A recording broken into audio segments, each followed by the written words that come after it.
welcome to session 3 of Embedded Controller Lab.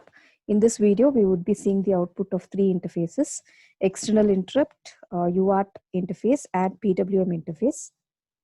This video is in continuation of the session 2 video, wherein we had seen the outputs of the first 5 interfacing experiments. So experiment 6 is external interrupt.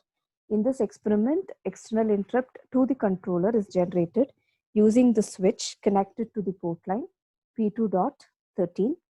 Pressing this switch would generate an edge-triggered external interrupt to the controller. The service to that interrupt is provided by toggling the LED connected to the port line P2.12. So the output of this experiment is as follows.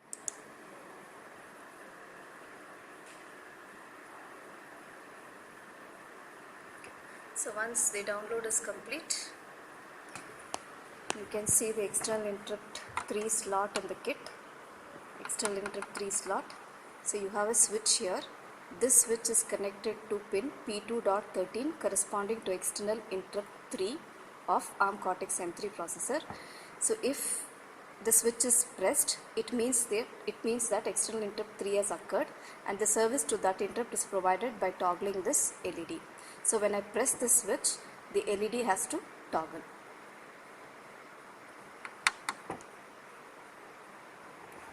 Experiment 7 is on UART interface. In this experiment, we would be transmitting the message "Hello World" using internal UART of LPC1768 to the computer hyperterminal. The port lines used are P0.2 and P0.3 for transmission and reception.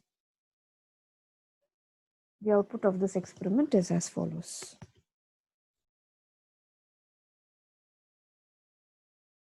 Interface. The X file is P1. Select it and start downloading.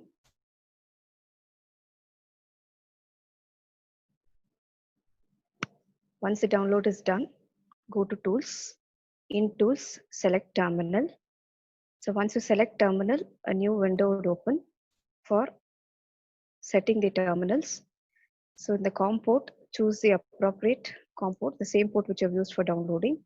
The baud rate has to be 9600. The program is written for this particular baud rate. So select the baud rate as 9600 and click on OK. Once I click on OK, in the hyperterminal, you can see the message "Hello World."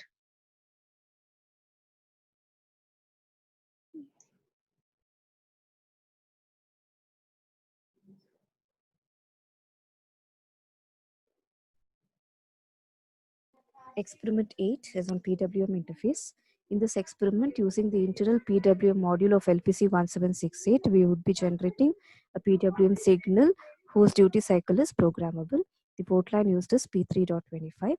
The PWM output from the controller can be observed as intensity variations of the LED, and the width of the pulses would vary, which can be even seen on the CRO as follows. Start downloading the hex file.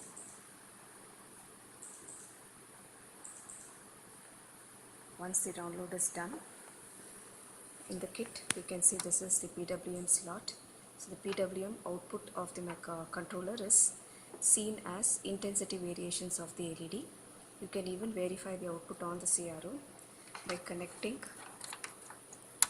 the CRO to these two pins, and you can see the width of the pulse changing here.